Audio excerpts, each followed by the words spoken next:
Now, I've seen players and fans trolling, but Sean Payton is the most ultimate troll that there is.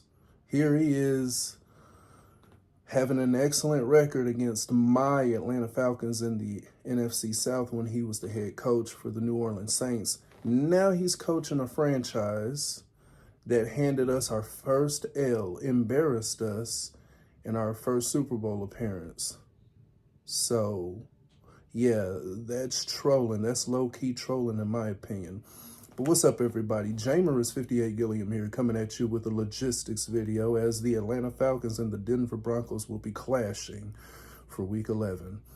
Both teams coming off a heartbreaking division loss, and both teams suffered a field goal block. And as for us, we've been put in position to where we had opportunities to put points on the board, but couldn't get it done. This is a game where the Broncos are favored.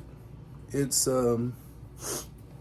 understandable. They got a stingy defense, and when I mean stingy, like the Denver Broncos defense are fourth in the league in points allowed.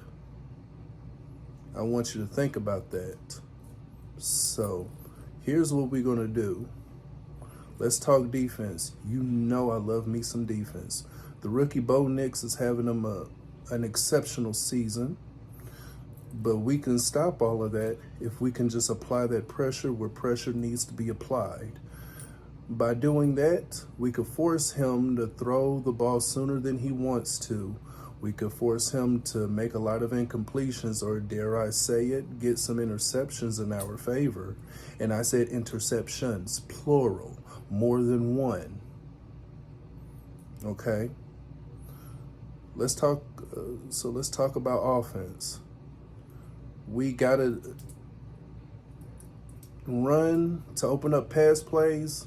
We could, but we need to take another subtle approach. We need to dink and dunk our way to success.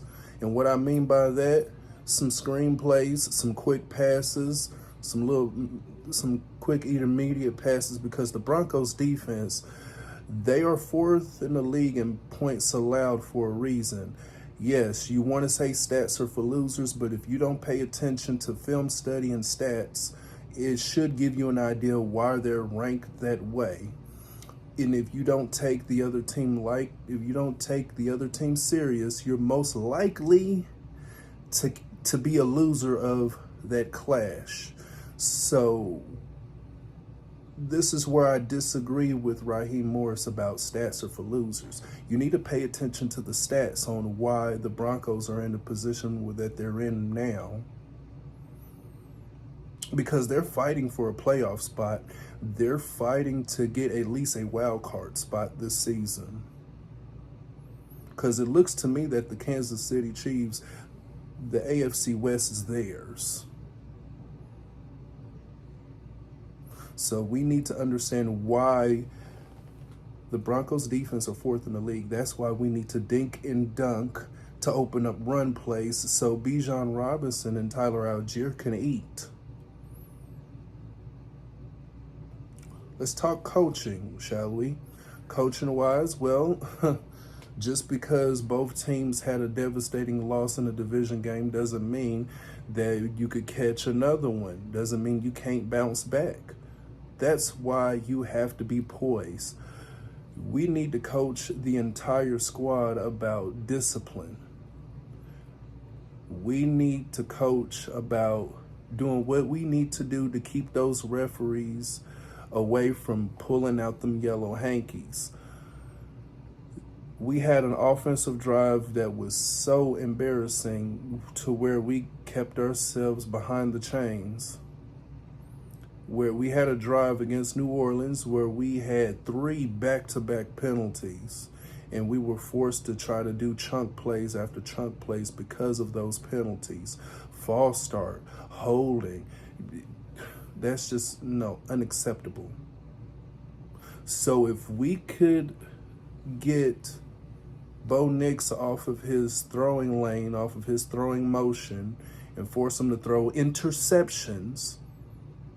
If our defense can do that, and if our offense can dink and dunk their way into success to open up some running lanes, short passes to open up the run, and we stay disciplined, and we got a coach staying disciplined and keeping those refs from drawing those flags, we can get the results that we need.